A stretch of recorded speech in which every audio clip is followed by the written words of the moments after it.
SIT మరో కీలక నిర్ణయం తీసుకుంది. బీఆర్ఎస్ మాజీ ఎంపీ సంతోష్ రావుకు సిట్ నోటీసులు ఇచ్చింది. ఫోన్ ట్యాపింగ్ కేసుకు సంబంధించి సంతోష్కు సిట్ నోటీసులు ఇచ్చింది. ఇవాళ మధ్యాహ్నం 3 గంటలకు విచారణకు రావాలని నోటీసుల్లో పేర్కొంది. ఈ కేసులో ఇప్పటికే కేటీఆర్, హరీష్ రావుకు నోటీసులు జారీ చేసి విచారించగా తాజాగా బీఆర్ఎస్ మాజీ ఎంపీ సంతోష్కు నోటీసులు ఇచ్చింది ఈసీ. అలాగే మంగళవారం మధ్యాహ్నం 3 గంటలకు జూబ్లీహిల్స్ పిఎస్ విచారణకు హాజరు కావాలని స్పష్టం చేసింది.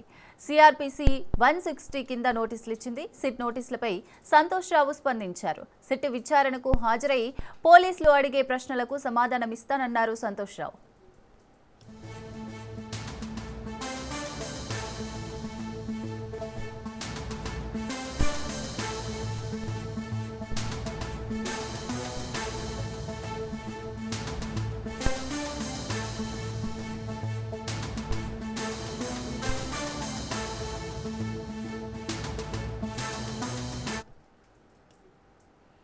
సిట్ మరో కీలక నిర్ణయం తీసుకుంది. బీఆర్ఎస్ మాజీ ఎంపీ సంతోష్ రావుకు సిట్ నోటీసులు ఇచ్చింది. ఫోన్ ట్యాపింగ్ కేసుకు సంబంధించి సంతోష్కు సిట్ నోటీసులు ఇచ్చింది. ఇవాళ మధ్యాహ్నం 3 గంటలకు విచారణకు రావాలని నోటీసుల్లో పేర్కొంది. ఈ కేసులో ఇప్పటికే కేటీఆర్, హరీష్ రావుకు నోటీసులు జారీ చేసి విచారించగా తాజాగా బీఆర్ఎస్ మాజీ ఎంపీ సంతోష్కు నోటీసులు ఇచ్చింది. మంగళవారం మధ్యాహ్నం 3 గంటలకు జూబ్లీహిల్స్ పిఎస్లో విచారణకు హాజరు కావాలని స్పష్టం చేసింది. సిఆర్పిసి 160 కింద నోటీసులు ఇచ్చింది. సిట్ నోటీసులపై సంతోష్ రావు స్పందించారు. సిట్ విచారణకు హాజరై పోలీసులు అడిగే ప్రశ్నలకు సమాధానం ఇస్తానన్నారు సంతోష్ రావు.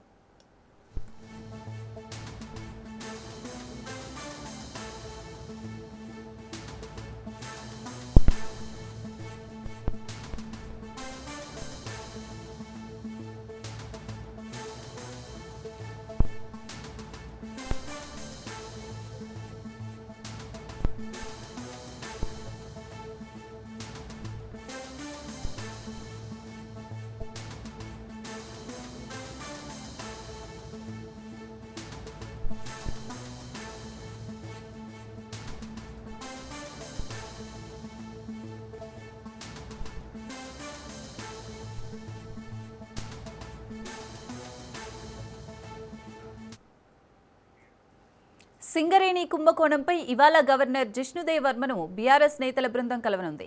సింగరేణి సంస్థలో వేల కోట్ల రూపాయల ప్రజాధనాన్ని కాంగ్రెస్ ప్రభుత్వం లూటీ చేస్తోందని, భారీ కుంభకోణంపై సమగ్ర విచారణ జరిపించి బాధ్యులపై కఠిన చర్యలు తీసుకోవాలని కోరుతూ బీఆర్ఎస్ వర్కింగ్ ప్రెసిడెంట్ కేటీఆర్ నాయకత్వంలో పార్టీ ప్రతినిధి బృందం గవర్నర్ను కలవాలని నిర్ణయించింది.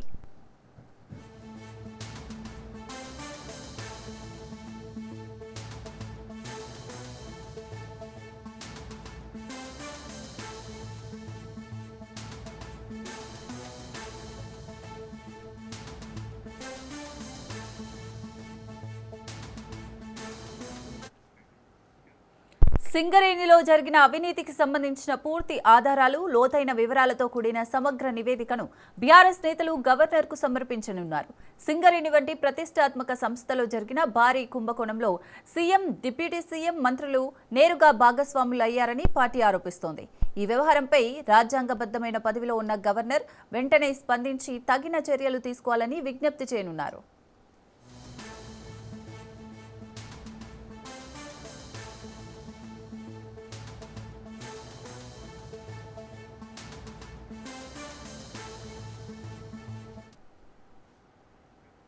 సింగరేణి కుంభకోణంపై సమగ్ర విచారణ జరిపి బాధ్యులపై కఠిన చర్యలు తీసుకోవాలని బీఆర్ఎస్ డిమాండ్ చేయనుంది. సింగరేణి కుంభకోణంలో సీఎం రేవంత్, డిప్యూటీ సీఎం బట్టి విక్రమార్క, మంత్రుల పాత్రలపై ఫిర్యాదు చేయనుంది బీఆర్ఎస్ బృందం.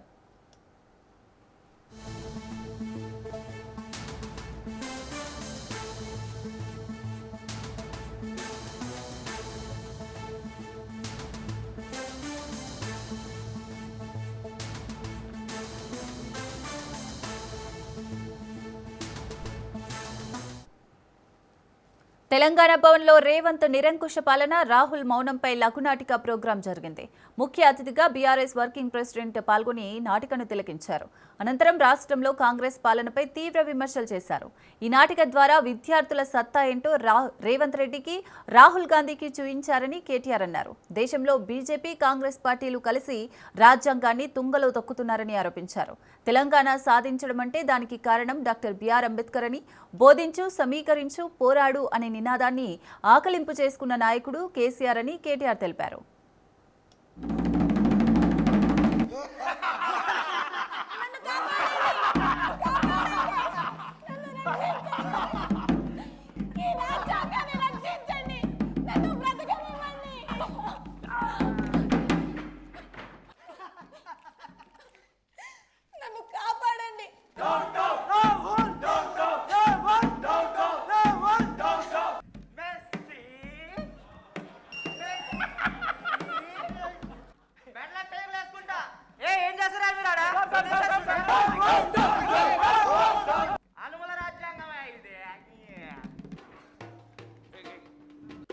देखिए ये हमारे भारत का समाधान రాహుల్ గాంధీ మాట్లాడవయ్యా ఢిల్లీ ఎలక్షన్లకి మూటలు పంపడానికి ఏ రాహుల్ గాంధీ ఏంది రాజ్యాంగం ఏంది ఈడంతా అనుమల చట్టమే ఓ రాహుల్ గాంధీ రాహుల్ రెడ్డిలు కలిసి మమ్మల్ని బలి చేస్తున్నారయ్యా మీరు బీఆర్ఎస్ ఎమ్మెల్యేగా సారు పార్టీ ఎందుకు మారారు సారు ఇది రాజ్యాంగ ద్రోహం కాదా అరే నీకు చెప్పి మారాలా బాయ్ ఇక నేనే పుడింగిరా నీకు ఎందుకు చెప్పి మారాలి వెళ్ళిపోయి రాహుల్ గాంధీ రేవంత్ రెడ్డి స్పీకర్ అంతా మనోళ్ళే నమస్తే రాహుల్ జీ రాహుల్ రాజ్యాంగాన్ని కాపాడాల్సింది నువ్వు కాదు నీ నుండి రేవంత్ నుండి రాజ్యాంగాన్ని కాపాడుకోవాలి 10 మంది శాసనసభ్యులు మీకు గుర్తుండాలి ఇదంతా కూడా ఇది రాహుల్ గాంధీ గారు ఆ రోజు ఇక్కడ తుక్కుగూడలో ప్రచురించిన న్యాయపత్రం ఏమన్నారు ఇందులో ఎవరైనా ఒక పార్టీలో గెలిచి ఇంకో పార్టీలోకి ఫిరాయిస్తే వారి పదవి ఆటోమేటిక్ గా తీసేస్తాం వారికి ఇంకా అసలు కోర్టుకు పోవాల్సిన అవసరం లేదు పోరాటాలు చేయాల్సిన అవసరం లేదు అని ఆయన వేదిక మీద చదువుతున్నాడు ఆయన వెనకాలనే మా పార్టీ నుంచి 2-3 పార్టీ మారిన వాళ్ళు ఆయన వెనకాల కూర్చున్నారు రాహుల్ గాంధీ యొక్క ద్వంద్వ ప్రమాణాలు రాహుల్ గాంధీ యొక్క డబుల్ స్టాండర్డ్స్ కాంగ్రెస్ యొక్క దుర్మార్గమైన వైఖరికి ఒక ఉదాహరణ ఈ న్యాయపత్రం దీని పేరు వాళ్ళ అన్యాయపత్రం అని మార్చుకుంటే అయిపోతుంది న్యాయపత్రం లేదు నేతి బీరకాయలు ఎంత నెయ్యి ఉన్నదో న్యాయపత్రంలో గంతే న్యాయం ఉన్నది అట్లాగే మీరు చూశారు నిన్నగాక మొన్న రేవంత్ రెడ్డి గారు ముఖ్యమంత్రిగా మాట్లాడాల్సిన వ్యక్తి ఒక బహిరంగ సభలో పిలుపిస్తున్నాడు ఒక ప్రధాన ప్రతిపక్ష పార్టీ యొక్క జెండా గద్దెలను కూల్చేయండి అని పిలుపునిస్తున్నాడు ఇది రాజ్యాంగ హననం కాదా ఇది రాజ్యాంగ విలువల పతనానికి నిదర్శనం కాదా ఏ వ్యక్తి అయితే ముఖ్యమంత్రిగా ఉన్నాడో ఏ వ్యక్తి హోంమంత్రిగా ఉన్నాడో ఏ వ్యక్తి అయితే శాంతి భద్రతలను పరిరక్షించాలో జెండా గద్దెలను కూల్చేయండి అని పిలిపిస్తున్నాడంటే ఇది శాంతి భద్రతలను అదేవిధంగా రాజ్యాంగ విలువలను పాతి పెట్టడం కాదా అని నేను అడుగుతా ఉన్నా ప్రశ్నించే గొంతులను ఇవాళ వారి మీద అక్రమ కేసులు పెట్టి గొంతు నిలిమే ప్రయత్నం చేయడం చివరికి 4th ఎస్టేట్ గా పిలుచుకునే ప్రజాస్వామిక దేశంలో 4th ఎస్టేట్ గా పిలుచుకుంటాం మన జర్నలిస్ట్ సోదరులను వారు తెలంగాణ ఉద్యమంలో కూడా మనతో పాటు కలిసి నడిచిన సోదరులు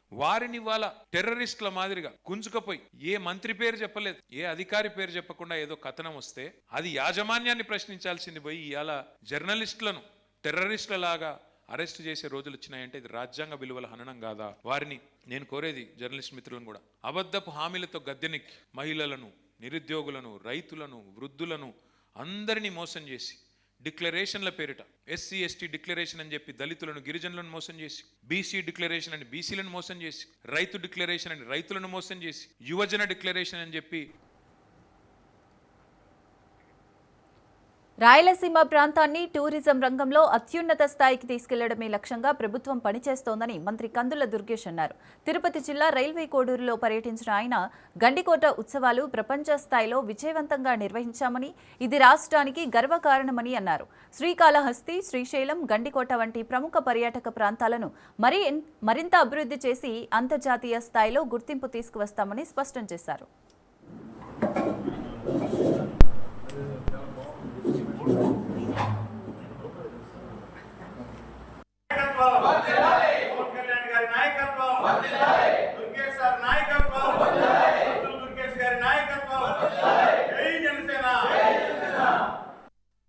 రాజకీయ వ్యవహారాల కమిటీ మీటింగ్లో అందరూ ఒక నిర్ణయం తీసుకున్నాం. ఏ ప్రాంతానికి వెళ్ళినప్పటికీ కూడా ఆ ప్రాంతంలో ఉన్నటువంటి జనసేన పార్టీ కార్యాలయాలకు వెళ్ళి అక్కడ స్థానికంగా ఉన్నటువంటి నాయకుల్ని కార్యకర్తల్ని కలవాలనేటువంటి ఆలోచన గతంలోనే చేసాం. ఆ ఆలోచన మేరకు రాష్ట్రంలో ఏ మూలకు వెళ్ళినా కూడా అక్కడ స్థానికంగా జనసేన పార్టీ కార్యాలయాలు ఉంటే అక్కడికి వెళ్ళి అక్కడ ఉన్నటువంటి మిత్రులతో మాట్లాడడం అనేది ఒక కార్యక్రమంగా పెట్టుకున్నాం. ఇవాళ ఆ క్రమంలోనే తిరుపతి వెళుతూ ఇక్కడ ఆగాను. మిత్రులందరూ సాదరంగా స్వాగతం పలికారు. నిజానికి రాయలసీమ ప్రాంతంలో జనసేన పార్టీ రోజు రోజుకి బలం పుంజుకుంటుంది.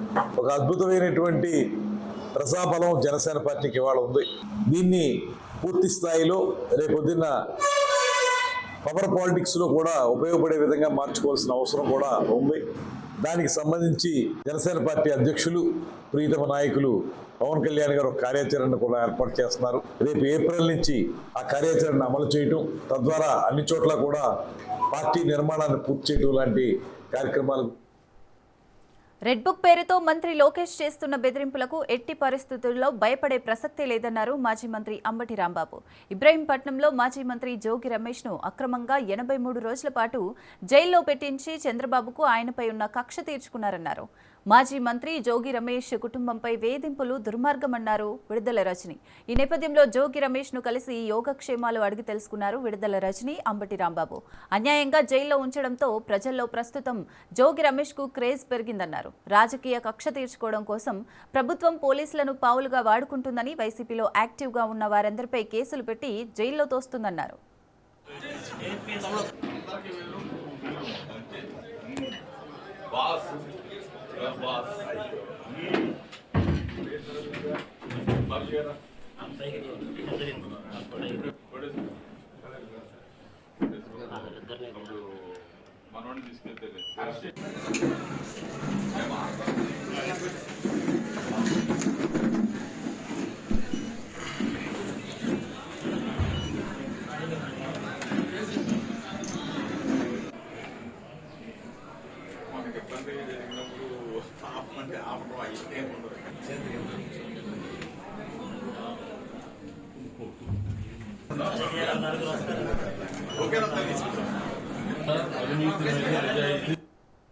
ఎక్స్ మినిస్టర్ జోగి రమేష్ అన్నను అన్యాయంగా, అక్రమంగా లేని కేసులు సృష్టించి, లేని లిక్కర్ అంశాన్ని సృష్టించి, దాన్ని తయారు చేసి, దాన్ని కుక్ చేసి, దాన్ని జోగి రమేష్ అన్న చుట్టూ తిప్పి తిప్పి తిప్పి ఆయన్ని అక్రమంగా అరెస్టు చేసి 83 రోజులు మరి జైల్లో ఏ విధంగా నిర్బంధించారో రాష్ట్ర ప్రజలందరూ కూడా చూస్తాం. అన్నీ కూడా చరిత్రలో లిఖించబడతాయి.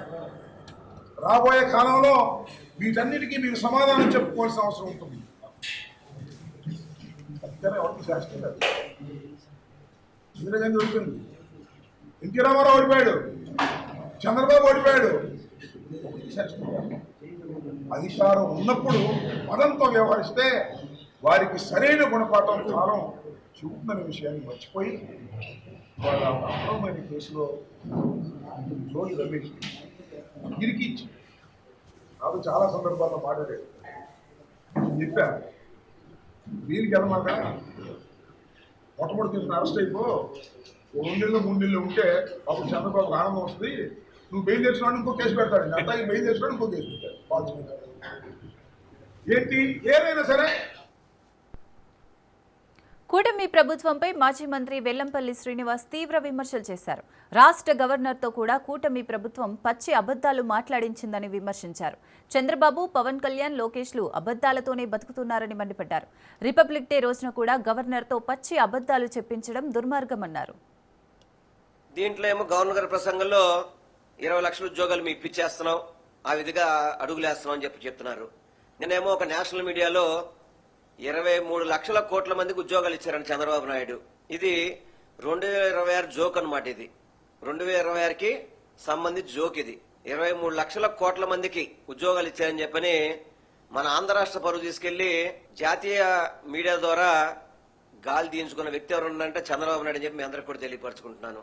అదేవిధంగా రెండోది, ప్రతి విద్యార్థికి ఏడాదికి 15,000 రూపాయలు ఏదైతే జగన్మోహన్ రెడ్డి గారు అమ్మఒడి కార్యక్రమం ప్రభుత్వం ఏర్పడిన మొదటి సంవత్సరంలోనే జగన్మోహన్ రెడ్డి గారు పథకం ఇస్తే ఈ పథకం ఒక సంవత్సరం అంతా కూడా అటకెక్కిపోయింది. కానీ మొన్న కొంత రిలీజ్ చేస్తారని చూస్తే 15,000 అని చెప్పిన వ్యక్తి 13,000 ఇస్తామని చెప్పన్నారు. మరి ఆ రోజు జగన్మోహన్ రెడ్డి గారు అదే 13,000 ఇస్తుంటే మరి ఎందుకు ఆ రోజు నారా లోకేష్ గారు వంకర తింకర నోట్లతో ఎందుకు మాట్లాడారు? మరి అప్పుడు ఆ నోటికి గుర్తు రాలేదా నారా లోకేష్ గారికి? సరే పోనీ 13,000 గారు ఇస్తారని చెప్పని చూస్తే కొంతమందికి 9,000 పడింది, కొంతమందికి 8,000 పడింది, కొంతమందికి 7,000 పడింది. ఒక పద్ధతి ప్రకారం లేకుండా తల్లికి వందనం, అది కూడా ఎక్కడ కూడా అందరికీ అందిన పరిస్థితిలో సుమారు 30 లక్షల మంది పిల్లలకి ఎగనామం పెట్టిన ఘనత కూడా ఈ కూటమి ప్రభుత్వానికి దక్కుతుంది. అదేవిధంగా రైతుల్ని మూడోది రైతులు చూసుకుంటే కనుక ఒక్కదానికైనా గిట్టుబాటు ధర ఉందా? టమోటాలు చూస్తే రోడ్డు మీద పడేస్తున్నారు, మామిడికాయలు చూస్తే రోడ్డు మీద పడేస్తున్నారు, ఒక్క గిట్టుబాటు ధర కూడా లేదు.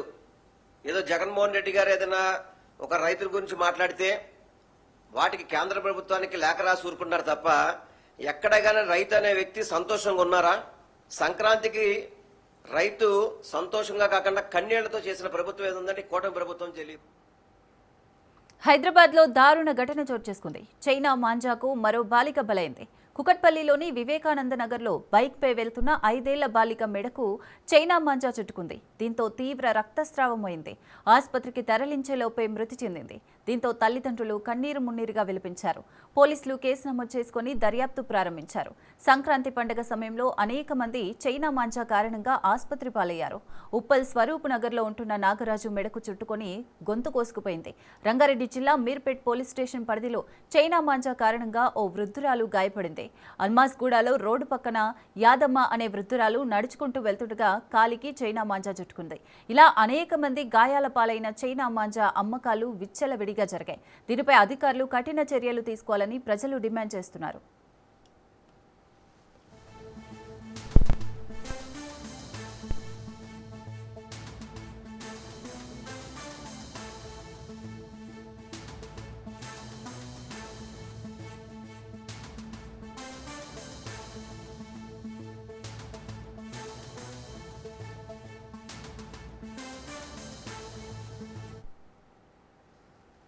గురుకుల బాలిక మృతిపై రాజ్ న్యూస్ కథనాలకు స్పందించారు అధికారులు. బోర్గం గురుకుల పాఠశాల ప్రిన్సిపల్ సునీతపై కేసు నమోదైంది. ఆటో డ్రైవర్ కాశీనాథ్ను పోలీసులు అదుపులోకి తీసుకున్నారు. బాలిక మృతికి ప్రిన్సిపల్ నిర్లక్ష్యమే కారణమని ఆరోపిస్తున్నారు. రిపబ్లిక్ డే కోసం పిల్లలతో చైర్స్ మోయించారు ప్రిన్సిపల్. ఫర్నిచర్ దింపాక ఆటోలో విద్యార్థులను పంపించారు. అయితే 4 విద్యార్థులు ఆటో నుంచి కింద పడిపోయారు. దీంతో సంగీత తలకు తీవ్ర గాయం కావడంతో మృతి చెందింది.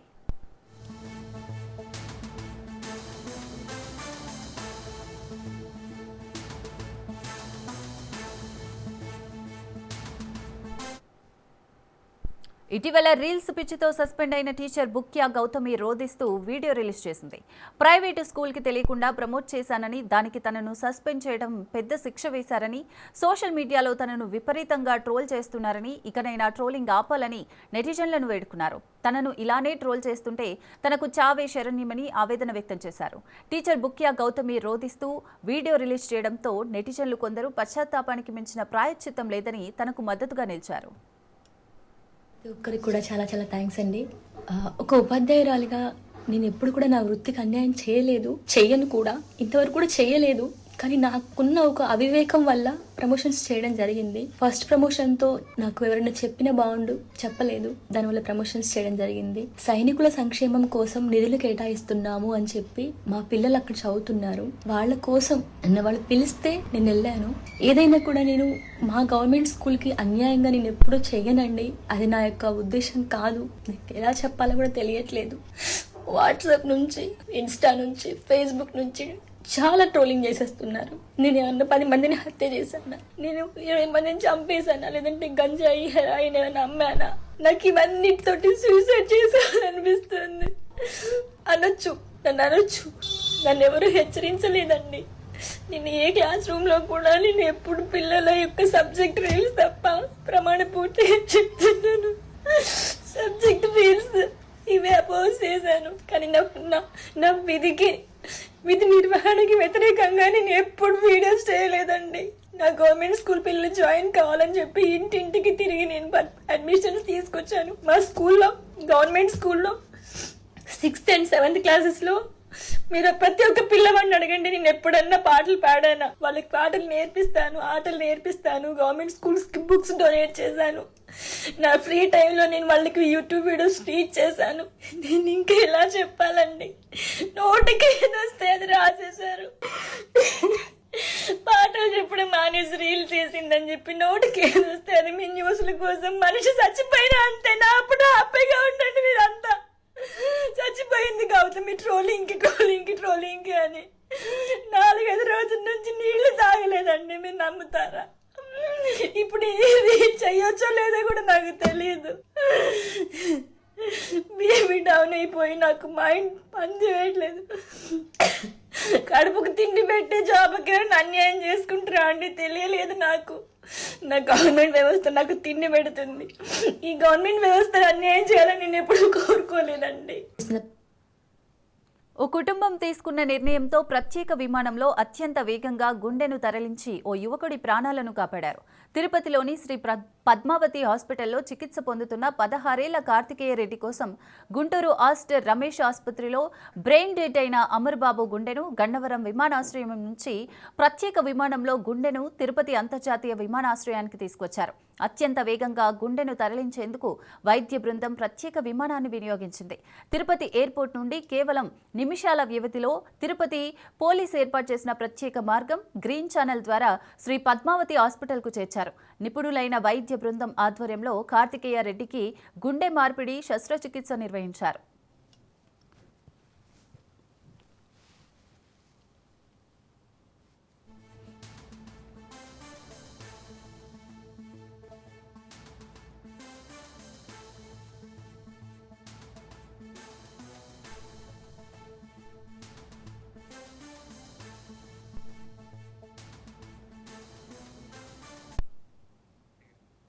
రెవెన్యూ రికార్డుల్లో ఆ దేవాలయ ఆస్తులకు కొదవలేదు. కానీ చూద్దామంటే ఆ ఆస్తులు ఎక్కడున్నాయో అధికారులకు గాని పాలక మండలికి గాని తెలియదు. పూజా కార్యక్రమాలకి ఉత్సవాలకి కూడా డబ్బులు లేని పరిస్థితి ఏర్పడింది. శతాబ్దానికి పైగా చరిత్ర ఉన్న ఈ దేవస్థానంలో అధికారులు పాలక మండళ్లు మారిన ఆస్తుల పరిరక్షణ కోసం ప్రత్యేక చర్యలు చేపట్టలేని పరిస్థితి తలెత్తింది. రికార్డుల్లో ఉన్న ఆ 100 ఎకరాల పొలాలు ఏమయ్యాయి, ఆస్తులు ఎక్కడున్నాయి అనే వివరాలను సేకరించడంలో అధికారులు విఫలమయ్యారనే విమర్శలు వ్యక్తమవుతున్నాయి. ఇంతకీ ఆ దేవస్థానం ఎక్కడ? దేవాదాయ శాఖ నిర్లక్ష్యం ఏంటి?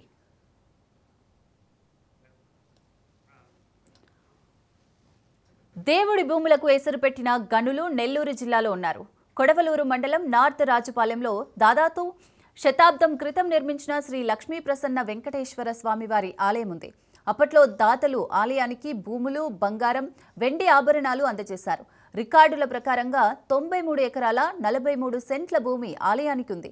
అయితే కాలం గడిచే కొద్దీ భూములు రికార్డులకు మాత్రమే పరిమితమయ్యాయి. కనీసం ఎక్కడున్నాయో కూడా అధికారులకు తెలియని పరిస్థితి ఏర్పడింది.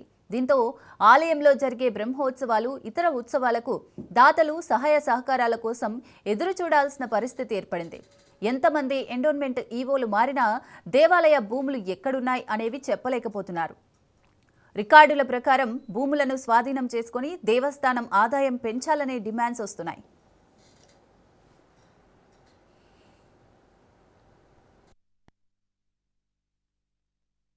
కొడవలూరు మండలం, నెల్లూరు జిల్లా. నా పేరు వెంకట సుధాకర్రావు. నార్తురాజుపాలెంలో ఉన్నటువంటి లక్ష్మీ ప్రసన్న వెంకటేశ్వర స్వామి దేవస్థానంకి ఉన్న పొలాలు రికార్డు పరంగా ఉన్నాయంటున్నారే కానీ ఏ రోజు దాని గుండా ఆదాయం వస్తుంది లేదనేది మటుకు తెలియలేదు మాకు. మా గుడి యొక్క భోగోగులు చూసుకునేదానికి ఎటువంటి ఆదాయం లేక గుడి శిథిలాస్థితికి చేరుకుంటుంది. రికార్డు పూర్వకంగా ఉందంటున్నారే కానీ ఎటువంటి ఆదాయం చూపించడం లేదు. దీన్ని అధికారులు స్పందించి మా గుడికి సహాయం చేయవలసిందిగా కోరుతున్నాం. అది నార్త్ రాజుపాలెం గ్రామం, కొడవలూరు మండలం, నెల్లూరు జిల్లా.